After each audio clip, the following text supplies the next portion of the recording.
नमस्कार दोस्तों, जैसे कि आज आप लोग को पता चल गया होगा कि झारखंड को एक नया मुख्यमंत्री मिल गया है चंपई सोरेन के रूप में। आज अभी चंपई सोरेन ने मुख्यमंत्री पद की शपथ ली।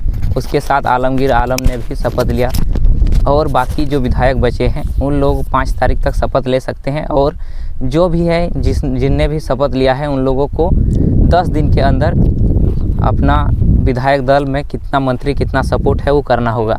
तो उसी में हमारा सहयोगी पत्रकार निजाम जुड़े हुए हैं, तो हम डिस्कस करना चाहेंगे कि आखिर इतना शपथ लेने में देरी क्यों, जबकि बिहार में जब सरकार सुबह इस्तीफ़ा देता है और 2-3 घंटे के अंदर सरकार बन जाता है, और जब झारखंड में होता है तो 1-2 दिन टाइम लग जाता है। सर ऐसा क्यों?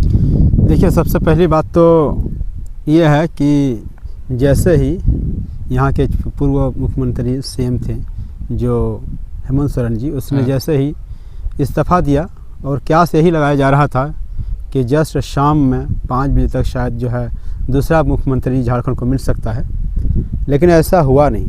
क्योंकि जैसे कि हम बिहार में देखें कि बिहार में इस तरह से हुआ था कि जैसे ही नीतीश कुमार ने इस्तीफ़ा दिया और दोबारा जो है 2-3 घंटे बाद ही जो है उसको शपथ दिलाया गया। और यहाँ तक कि राजभवन को जो रविवार का दिन था उस दिन भी जो खुला रखा गया, खुला इसलिए रखा गया ताकि शपथ दिलाया जा सके, माने तुरंत, कोई लेट नहीं। और देखिए होता क्या है, जो केंद्र की सरकार है जी, और वहाँ जो केंद्र की सरकार में जो राष्ट्रपति बनते हैं वो केंद्र के सरकार के सहयोग से बनते हैं जी। जिसका जितना एमपी होगा उसी का राष्ट्रपति बनेगा। और राष्ट्रपति जो काम करता है तो उसके अंडर में जो राज्यपाल होता है वो राज्यपाल काम करते हैं, तो राष्ट्रपति के निर्देश पे राज्यपाल काम करता है। तो कहीं ना कहीं केंद्र सरकार से कनेक्शन हम देखने को मिलता है। पहला तो राष्ट्रपति का कनेक्शन है, दूसरा है जो राष्ट्रपति से राज्यपाल का कनेक्शन है। तो यहाँ पे उसी तरह से जो है यहाँ कोशिश किया गया था कि तुरंत जो है इस्तीफ़ा देने के बाद नया मुख्यमंत्री मिले झारखंड को जी। और इस तरह से जो है शायद इनका कुछ अंदरूनी मामला होगा, जो भी होगा, ऊपर से कुछ आदेश होगा राज्यपाल को। तो राज्यपाल ने जो है समय नहीं दिया कि जो भी है उसका समय नहीं दिया। और इसलिए अब जब समय नहीं दिया तो यहाँ के विधायक, देखिए राजनीतिक में क्या होता है, कभी भी विधायक हम देखते हैं कोई भी पार्टी का विधायक किसी भी तरफ जाने का बहुत ज़्यादा डर रहता है, ख़तरा रहता है। तो इसी खतरे को देखते हुए जेएमएम पार्टी के जो थे विधायक दल के नेता जो भी थे, उसने सोचा कि सारे विधायक को जो है एक रिसोर्ट में दूसरे के वहाँ शिफ्ट किया जाए ताकि विधायक इधर उधर ना जाए। तो हालांकि होना तो यही चाहिए क्योंकि ये एक देश है, देश तो भारत ही है। झारखंड में जिस तरह हुआ उसी तरह मतलब बिहार में हुआ, सेम टू सेम। तो जब बिहार में जो है तुरंत ले सकता है शपथ मुख्यमंत्री का, तो झारखंड में क्यों नहीं? तो ये सब तो बहुत बड़ा सवाल है। जब एक ही देश में फिर 2 तरह का कानून क्यों? एक जगह दिलाया जा रहा है, दूसरी जगह नहीं दिलाया जा रहा है। तो इसीलिए विपक्ष जो है ना साफ ये आपका वो लोग जो है आरोप लगाते हैं कि इस तरह से जो है गठबंधन की सरकार को जो है बीजेपी जो है बदनाम करने की कोशिश करती है, तोड़ने जोड़ने की कोशिश करती है। अगर तोड़ने जोड़ने की कोशिश नहीं कर रही है तो फिर तुरंत शपथ क्यों नहीं दिलाया जा रहा है जी? फिर बात वहीं आ जाती है, फिर बीजेपी बोलेगी कि मेरा तो काम नहीं है, काम ये राज्यपाल का है, राज्यपाल कब दिलाएगा नहीं दिलाएगा ये राज्यपाल जी जाने। और खबर ये भी आ रहा है सर, जैसे जेएमएम का नेता जैसे हेमंत सोरेन यहाँ के दलित आदिवासी का नेता है और इसने अपने बल से बीजेपी से ज़्यादा सीट लाई। यहाँ पर बीजेपी का 25 सीट है और जेएमएम का वो अकेले पार्टी में उसका 30 सीट है और कांग्रेस का 15 और बाकी अन्य 2 है। तो उसमें देखा जाता है कि बीजेपी से आगे कांग्रेस है, इसलिए सब विपक्ष ये भी आरोप लगाते हैं कि उसको किसी भी हालत में 2024 का इलेक्शन में इसको अंदर करना है, यही आरोप है।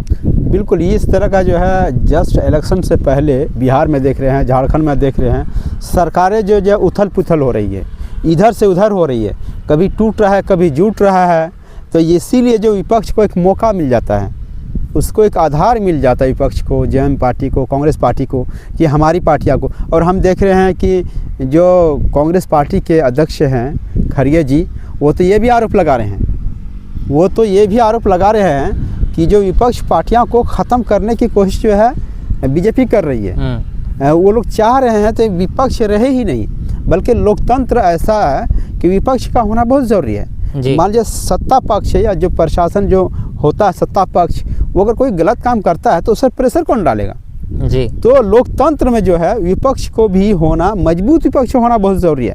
अगर कमज़ोर विपक्ष होगा तो किसी चीज़ का जो है विरोध भी नहीं कर पाएगा जी। तो कोई भी चीज़ वो राजतंत्र हो जाएगा, फिर लोकतंत्र नहीं रहेगा। तो राजतंत्र में जो है विपक्ष का होना बहुत ज़रूरी है। ये बात जो है ना सारी पार्टियों को, चाहे बीजेपी हो चाहे कांग्रेस हो, सारी पार्टियों को समझने की ज़रूरत है कि हमारा ठीक है।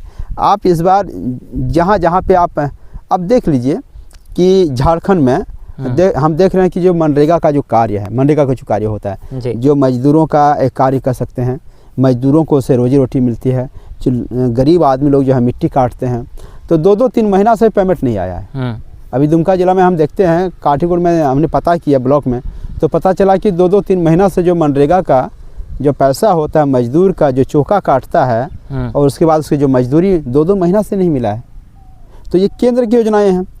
तो केंद्र को चाहिए कि उसकी सरकार जहाँ भी हो, जहाँ ना भी हो, जहाँ हो भी, तो उसका जो काम है वो तो करना चाहिए कम से कम। अब पीएम आवास भी देख लीजिए, 2 साल से जो बंद किया हुआ है, तो इसे 2 साल से बंद होने से कितने गरीबों को जो है नुकसान हो रहा है, कितना गरीबों को मिल जाता।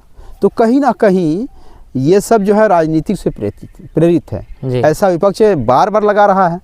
और जब हम लोग काम देखते हैं, विश्लेषण जब हम लोग करते हैं उस पर, तो ये साफ नज़र आ रहा है जब बिल्कुल इस तरह से जो है राजनीति से प्रेरित होकर जो है काम करने से देश और राज्य के लिए बहुत बड़ी हानि है।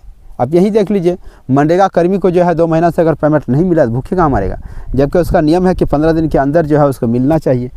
जो भी है, यहाँ तो सप्ताह है, तो कम से कम 15 दिन में तो उसको मिले जी। तो 15 क्या 4-15 में भी नहीं मिलता है। तो इस तरह से जो है प्रेरित हो रहे हैं आजकल। तो ये तो है हमारा देश का। तो चाहिए खासकर मीडिया जो होती है ना, जो नेशनल मीडिया है, जो बड़ा मीडिया है, उन लोगों को ये सब नज़र नहीं आता है। ये जो भेदभाव हो रहा है किसी भी के साथ भी, तो उसको तो आना चाहिए, समझे ना, वो तो बात मुद्दा उठानी चाहिए। इसलिए तो सर बार बार रवीश कुमार, अभिसार शर्मा आरोप लगाते हैं कि मीडिया गोदी मीडिया हो गया है, जिसके साथ मिलता है, जिसके साथ खाता पीता है, गोद में बैठता है, उसी का गुणगान करता है। अब देखिए मतलब कितना ख़राब परसेप्शन है लोगों का। अभी गोदी मीडिया के दौर से, एक ट्रेंड से चला है।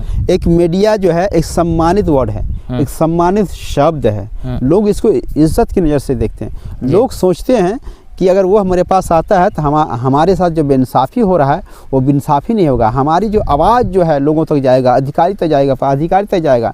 लेकिन जब मीडिया पे ही इस तरह का आरोप लगता है तो कहीं ना कहीं उसका नाम ख़राब हो रहा है। तो मीडिया को भी सोचने की ज़रूरत है जी। देखिए सवाल जो होता है एक सत्ता पक्ष पे पूछना चाहिए। कोई भी जैसे आप बीजेपी की सरकार की सत्ता है पूरे देश में, पूरे राज्य में, तो मीडिया को चाहिए कि ये सब सवाल जो है बीजेपी से करें कि भाई आपके देश में ये क्यों नहीं हो रहा है, आपके देश में वो क्यों नहीं हो रहा है ना। तो आप सवाल पूछेंगे तभी तो वो उसका जवाब देगा। अगर वो जवाब नहीं देता है तो उसका समाधान करने की कोशिश करेगा। अरे मीडिया हमसे बार बार पूछ रहा है, ये जो है पूरा देश में चर्चा हो रहा है ना जी। हमने देखा कि कल जो है ग्रामीण क्षेत्र में जो जेएमएम कार्यकर्ता थे या कुछ ग्रामीण थे, वो विरोध प्रदर्शन कर रहे थे कि हमारे जो मुख्यमंत्री, पूर्व मुख्यमंत्री हेमंत सोरेन जी है, उसको जो है ईडी के द्वारा, बीजेपी के द्वारा परेशान किया जा रहा है। तो कहीं ना कहीं लोगों के दिल में जो है ना एक नफरत सा मीडिया के प्रति और सरकार के प्रति जो हो रहा है जी। ठीक है, आपका जो काम है, आप जहाँ जहाँ जीते हैं, जहाँ नहीं जीते हैं, यहाँ झारखंड में तो 14 MP में से तो 13 बीजेपी का ही है जी। तो फिर झारखंड का लोग उसको वोट दिए तभी तो उतना MP जीते। और अच्छा आप काम कीजिएगा। तो ये जो हम ये बोल रहे हैं कि जो जन कल्याणकारी योजनाएं हैं, जैसे PM आवास हो गया, मनरेगा हो गया, जो लोगों से डायरेक्ट कनेक्ट करती है ना, जिससे डायरेक्ट फ़ायदा होता है, तो ये सब योजनाओं तो रोकना नहीं चाहिए था, ये सब योजना देना चाहिए था। ये सब योजना देता, ठीक है, इस बार आपकी अगर यहाँ पे सरकार नहीं बनी तो और अच्छा योजना दीजिए और अच्छा काम कीजिए। आपका यहाँ MP जीता है तो विधायक भी जीतेंगे सारे को। तो आप देखते रहिए। अभी सबसे बड़ा है, अभी चंपाई सोरेन ने मुख्यमंत्री का शपथ ले लिया है, आलमगीर आलम ने भी मंत्री पद की शपथ ले लिए हैं। मैं चंपाई सोरेन ईश्वर की शपथ लेता हूँ कि मैं विधि द्वारा स्थापित भारत के संविधान के प्रति सच्ची श्रद्धा और निष्ठा रखूँगा। मैं भारत की प्रभुत्ता एवं अखंडता अक्षुण्ण रखूँगा। मैं झारखंड राज्य के मुख्यमंत्री के रूप में मैंने कर्तव्य एवं श्रद्धापूर्वक और शुद्ध अंतकरण से निर्वहन करूंगा तथा मैं भय या पक्षपात अनुराग या देश के बिना सभी प्रकार के लोगों के प्रति संविधान और विधि के अनुसार न्याय करूंगा।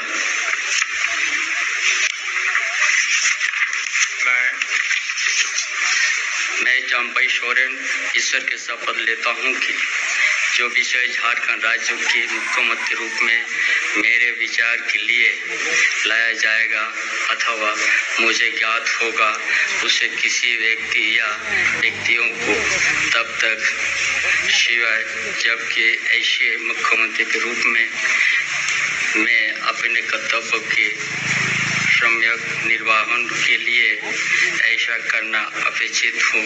मैं प्रत्यक्ष अथवा अप्रत्यक्ष रूप से संचित या प्रकट नहीं करूँगा।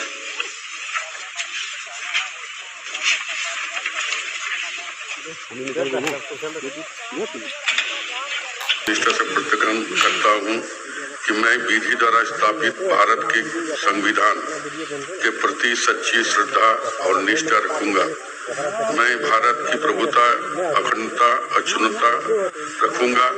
मैं झारखंड राज्य के मंत्री के रूप में अपने कर्तव्य का श्रद्धापूर्वक और शुद्ध अंतःकरण से निर्वहन करूंगा तथा मैं भय या पक्षपात के अनुराग या देश के बिना सभी प्रकार के लोगों के प्रति संविधान और विधि के अनुसार न्याय करूंगा।